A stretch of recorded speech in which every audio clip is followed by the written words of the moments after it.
Bonjour à tous et à toutes, merci de nous retrouver sur Malaika, le magazine de la femme africaine et chrétienne. Aujourd'hui, nous avons une édition spéciale pour les jeunes. Alors, si vous êtes jeune, que vous ayez 13 ans jusqu'à peut-être même 30-35 ans, considérez-vous encore comme des jeunes, nous vous invitons à rester pour la suite de ce programme. Donc voilà, comme vous l'avez découvert, cette série est particulièrement pour les jeunes et aujourd'hui le thème c'est les jeunes dans l'église. Effectivement, nous avons beaucoup de jeunes et surtout en Afrique et nous allons justement en parler avec Mama Audrey aujourd'hui. Oui Nadège, comme toujours. Et bien sûr, Mama Janine et Magali, on va faire un petit constat aussi avant de commencer pour voir comment est-ce que les jeunes peuvent servir. Est-ce qu'il y a vraiment de la place dans les églises pour qu'ils puissent servir? Il y a tellement de jeunes surtout en Afrique. Voilà, c'est ça. Donc je pense qu'il y a un potentiel, il y a un vivier extraordinaire en Afrique pour servir. Mais avant de rentrer dans le vif du sujet, on va passer à la rubrique de Mag. Donc justement, Magali, le service des jeunes dans l'église, et nous, on peut s'inclure un peu dans le groupe de jeunes. Quand même. Moi, je suis jeune. Bah voilà. Et nous aussi. Voilà. Oui. On est toutes jeunes sur le plateau. On est toutes jeunes, voilà, exactement. Un plateau de jeunes. Voilà. Alors déjà, je vais commencer par te dire, c'est quoi être jeune? Voilà. Voilà, on commence par des définitions comme ça. Eh bien, en fait, être jeune, c'est être ni enfant ni adulte. Mais on possède quand même une certaine maturité, tu vois bien. Voilà. Donc la jeunesse constitue en fait pour l'être humain la période où il se forme, où il vit projeté vers l'avenir, il prend conscience de ses potentialités, il bâtit ses projets pour l'âge adulte, etc. Et puis c'est aussi une période de croissance, de développement, état, caractère, etc. Et c'est la période aussi des grands défis. C'est vrai que quand on est jeune, voilà, on se lance des défis, on a envie de vivre la vie à 100%, des grandes exaltations, l'affirmation de soi, etc. Et ce que j'ai pu lire, en tout cas, dans les différents forums chrétiens africains, c'est que vraiment, cette jeunesse est caractérisée par cet élan de liberté, cette envie de servir le Seigneur, avec parfois des prises de risques, un idéalisme aussi de changer un petit peu la face des choses. Ouais. Mais c'est quand même, en général, ce que j'ai pu voir, c'est très positif. Des jeunes qui veulent vraiment servir le Seigneur de tout leur cœur. Alors, il y a beaucoup d'exemples de jeunes dans la parole de Dieu. Je vais citer celui que Maman Audrey m'avait donné hors antenne tout à l'heure. C'est vrai, le roi Josias, qu'on peut voir dans 2 Rois, chapitre 22, Nadège, où il est dit Josias avait 8 ans lorsqu'il devint roi et il régna 31 ans à Jérusalem. Et la parole de Dieu nous dit qu'il a fait vraiment tout ce qui est selon le cœur du Seigneur. Exactement. Alors comme quoi, vraiment, il n'y a pas d'âge pour servir le Seigneur. À partir de 8 ans, il avait déjà cette sagesse, ce discernement. Et c'est encourageant pour les jeunes qui nous écoutent aujourd'hui. Alors, il n'y a pas bien sûr que Josias, il y en a plein d'autres. Vous avez également Moïse. Il faut savoir que Moïse était jeune aussi au palais de Pharaon et c'est que très jeune qu'il a pris cette décision de ne pas se conformer au monde dans lequel il évoluait. Et il était jeune à cette époque. Vous avez également Joseph qui a surmonté quand même une maison dysfonctionnelle avec des frères qui le détestaient quand même, qui ont voulu le tuer.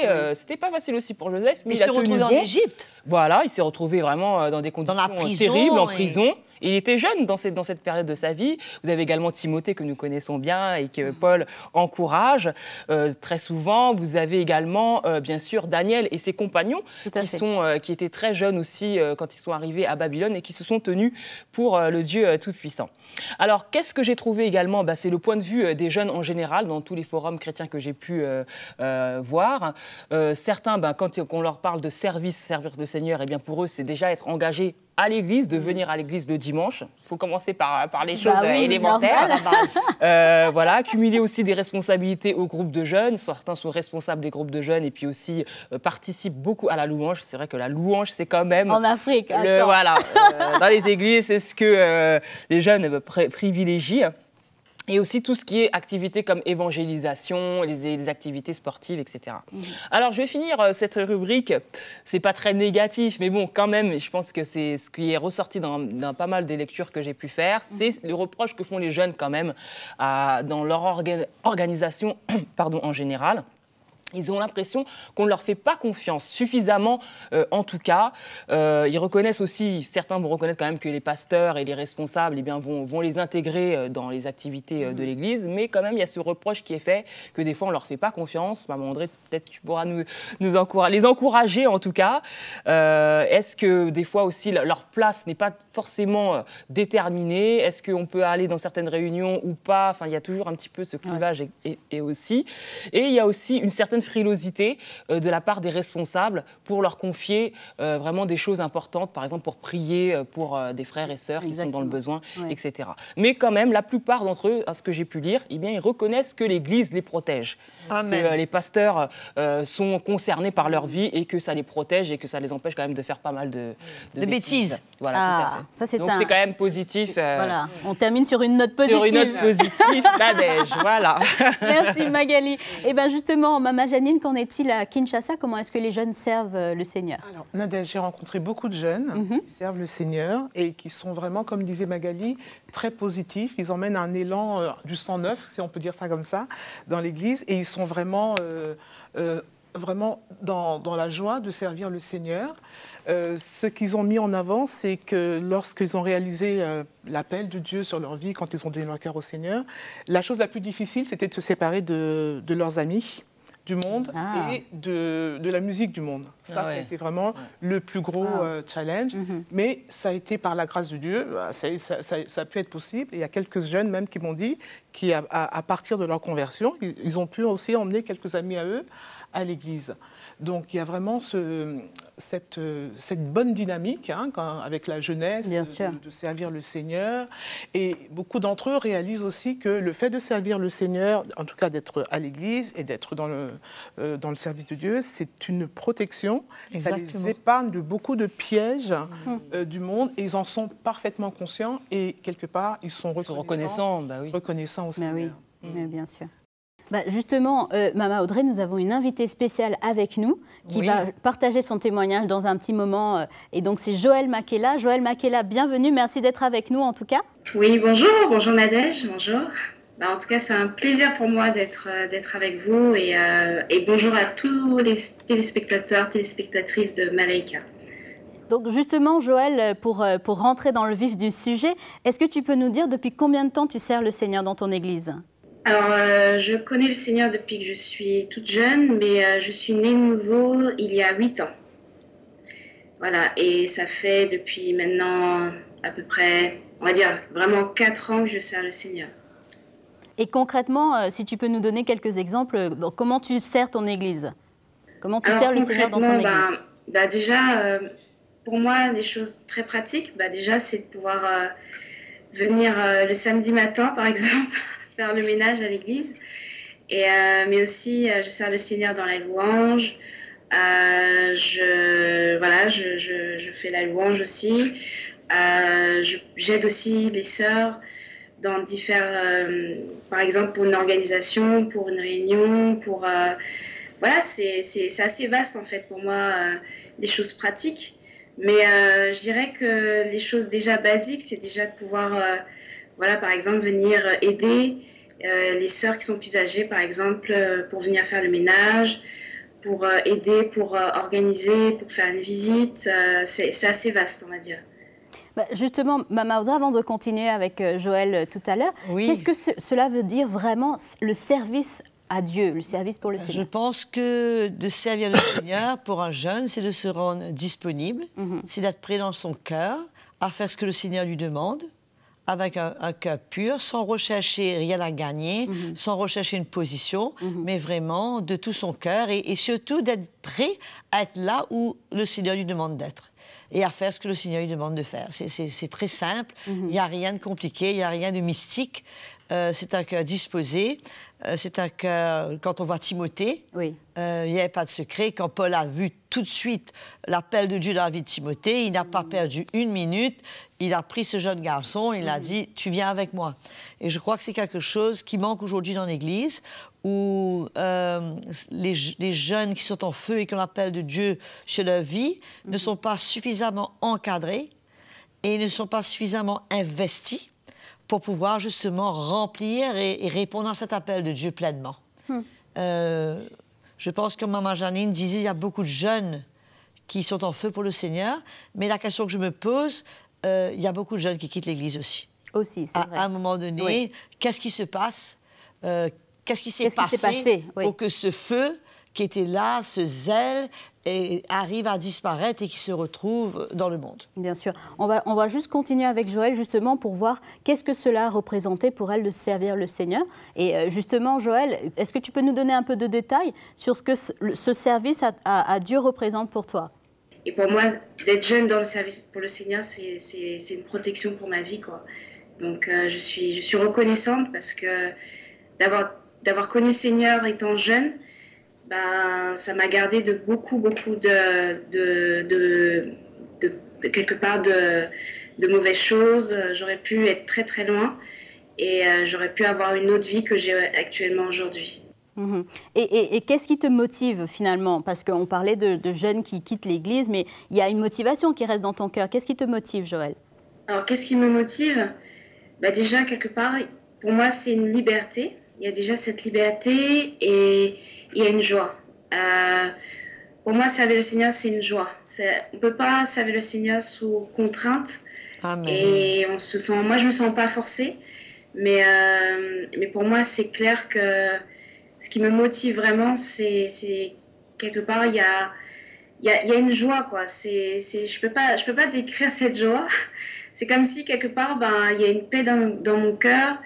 Et de pouvoir être ensemble, de pouvoir être avec les frères et sœurs, de pouvoir être avec les grandes sœurs, de pouvoir être avec les serviteurs de Dieu, c'est merveilleux, quoi. Ça donne plus envie de se donner pour le Seigneur.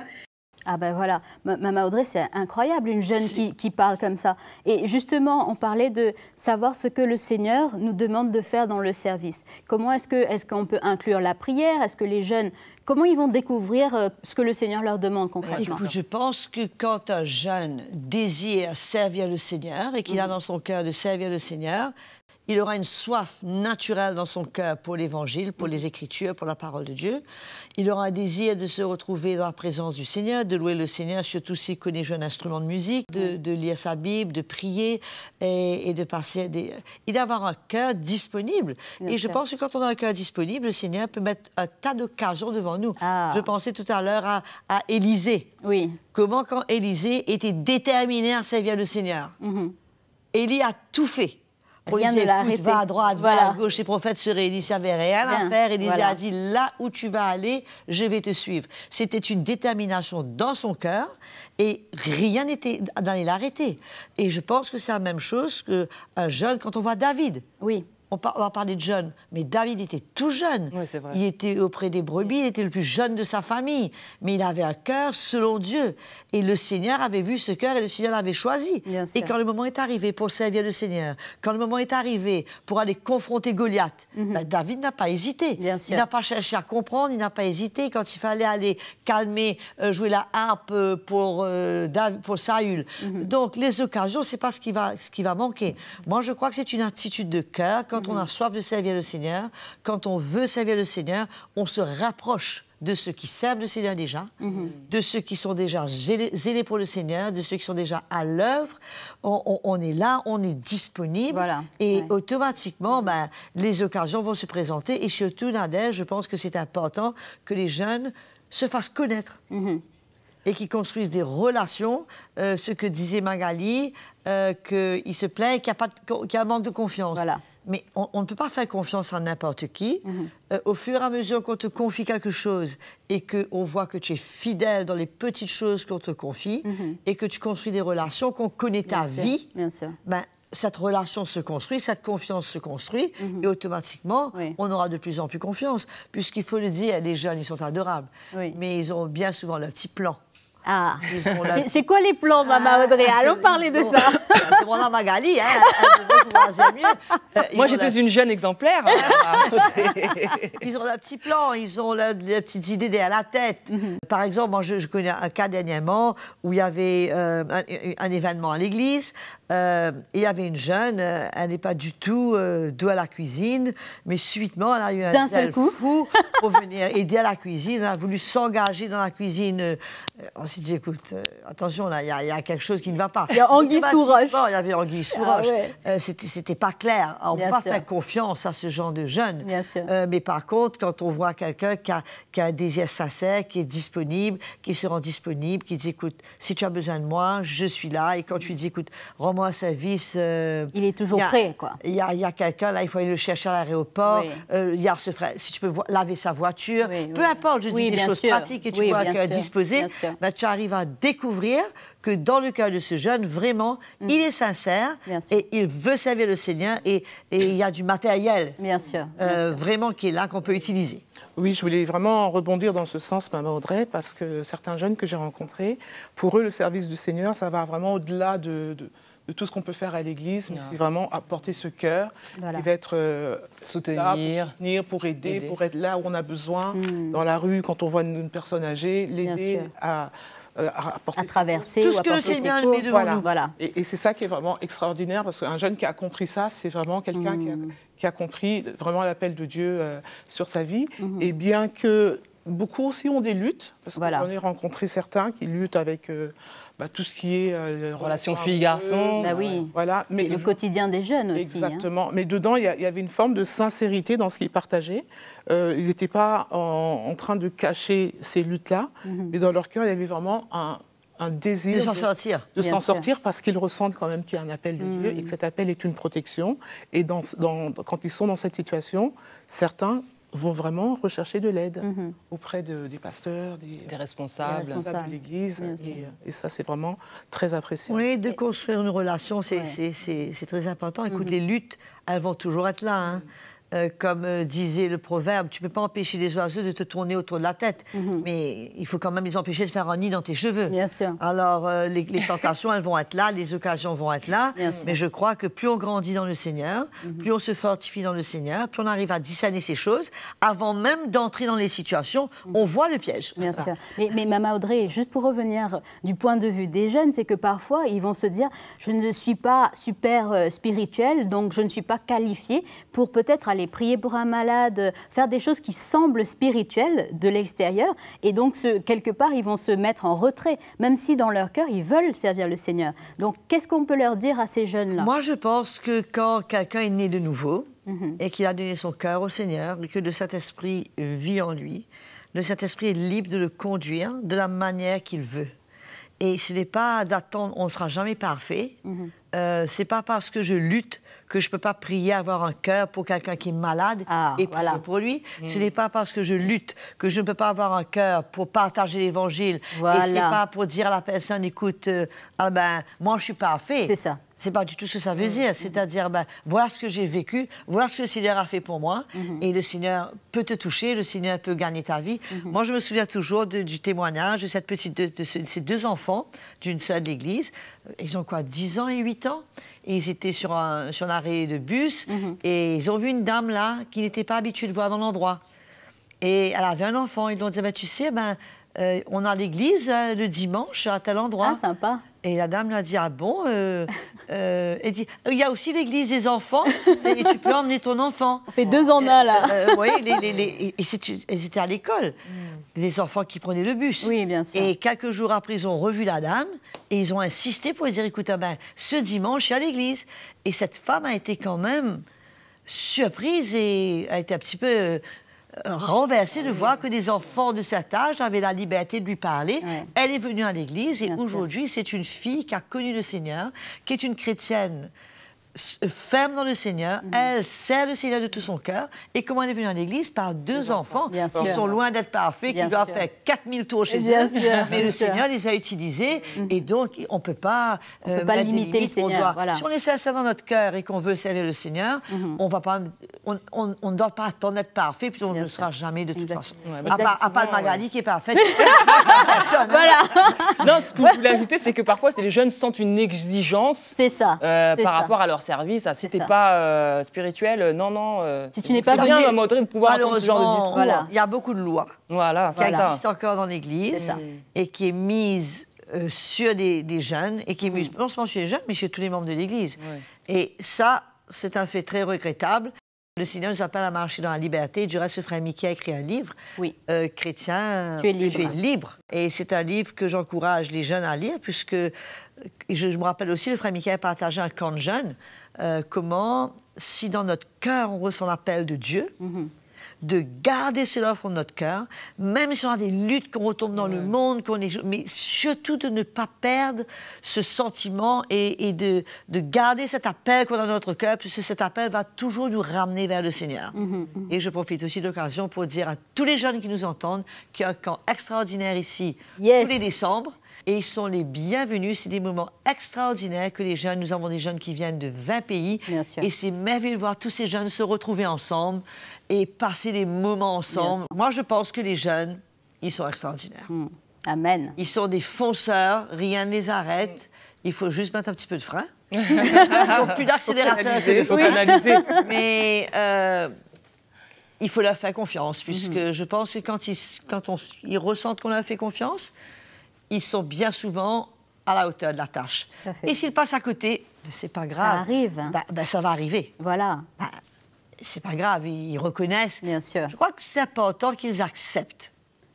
Qu'ils d'être acceptent. repris. Voilà, c'est ça. Qu'ils acceptent d'être encouragés et qu'ils acceptent qu'on leur dise, écoute, là, vraiment, tu as passé à côté, tu n'as pas fait ce qu'il fallait, mais c'est pas grave. Voilà comment tu aurais dû faire la chose, mais pour la prochaine fois. Il faut être prêt. J'allais parler justement de cette relation à l'autorité dans l'Église, parce que c'est vrai qu'un jeune peut dire, voilà, Dieu m'a envoyé pour aller prêcher l'Évangile en Ouzbékistan. Mais il n'y a aucune relation avec le pasteur. Les pasteurs ne sont pas au courant. Il faut travailler en équipe, il faut rester en contact, il faut être proche de ceux qui servent le Seigneur, parce que sinon, les idées, on peut avoir des rêves, des visions, on peut avoir des idées un petit peu qui ne sont pas trop du Seigneur. Moi, j'ai eu un ami un jour qui a eu un jeune. Il m'a dit, il conduisait sa voiture et le Seigneur lui disait il fallait qu'il aille taper contre la voiture de devant pour lui parler du Seigneur. Alors, donc, déjà, il crée un accident. Alors, mais il a fait du reste. Hein. Bon? Il a été...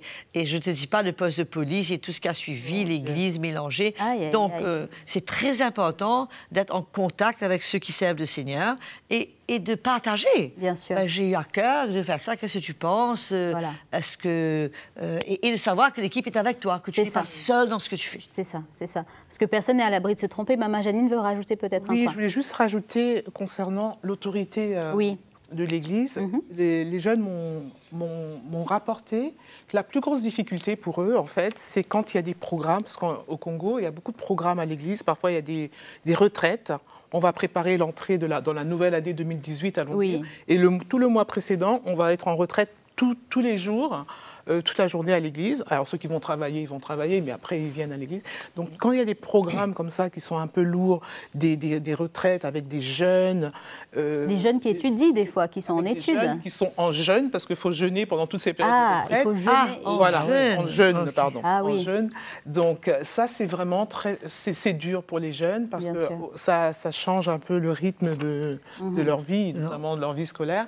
Et ça, c'est une difficulté qu'ils ont par rapport... Je peux comprendre encore une fois, il y a trop d'exigences qui est mise sur des gens. Il faut que le jeune, comme le chrétien, puisse faire les choses selon son cœur. Je ne peux pas jeûner puisqu'on me force de jeûner. Bien sûr. Puisque ce ne sera pas un jeûne qui sera agréable au Seigneur. Je ne peux pas donner puisqu'on me force de donner. Bien sûr. Ce ne sera pas agréable au Seigneur. Il y a quelque part où il faut que j'arrive à grandir et ressentir les choses dans mon cœur et pouvoir vivre dans une certaine liberté. Par exemple, moi, je me souviens d'une jeune fille qui était au service du Seigneur. Elle était au service du pasteur, de la femme du pasteur. Elle servait l'église, des événements, des organisations. Elle faisait tout. Mais le moment est arrivé où c'est une fille intelligente et elle avait fini ses classes, elle voulait étudier. Et quand elle a voulu poursuivre ses études supérieures, elle a rencontré une résistance énorme de la part des dirigeants de l'Église, au point même de lui faire comprendre que si elle faisait ça, elle désobéissait au Seigneur et elle allait déplaire à Dieu et elle risquait de s'éloigner, de perdre son salut. Alors, là, ça va loin. Il ne faut pas pousser Bobonne dans les orties non plus. Je veux dire, il ne faut pas se soumettre à tout. On ne peut pas. Et la fille, heureusement qu'elle a été quand même assez raisonnable. Elle a dit, écoutez, dans mon cœur, je veux servir le Seigneur. C'est vraiment le désir de mon cœur. Du reste, je suis toujours disponible, mais il y a certains jours et certaines heures, et surtout à l'époque des examens, où je serai moins disponible et vous ne pourrez pas compter sur moi, mais elle a été de l'avant, elle a fait ses études, elle a fini ses études, et aujourd'hui, cette fille sert le Seigneur dans l'Église, et elle est une fille en feu pour le Seigneur, elle n'a jamais perdu ni son zèle pour le Seigneur. Au contraire, ses études ont permis que ça ouvre une porte pour elle, et c'est extraordinaire.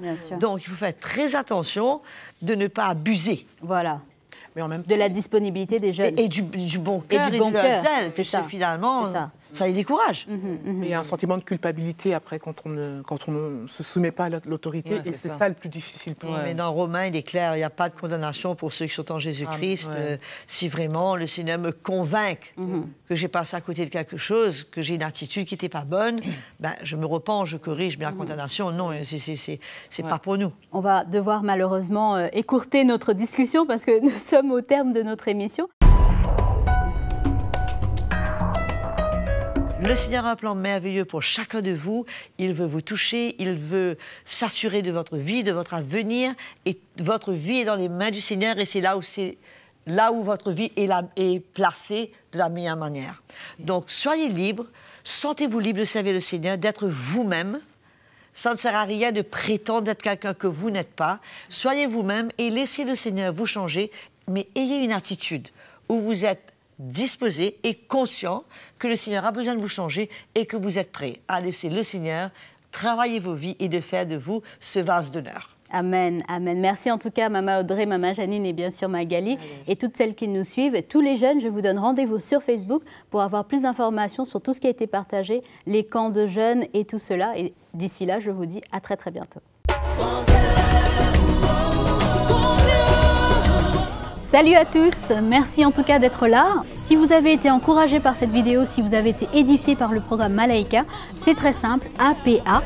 Aimez la vidéo, partagez-la autour de vous et bien sûr abonnez-vous, c'est le petit bouton rouge en dessous de votre écran pour être les premiers informés des prochaines parutions Malaika.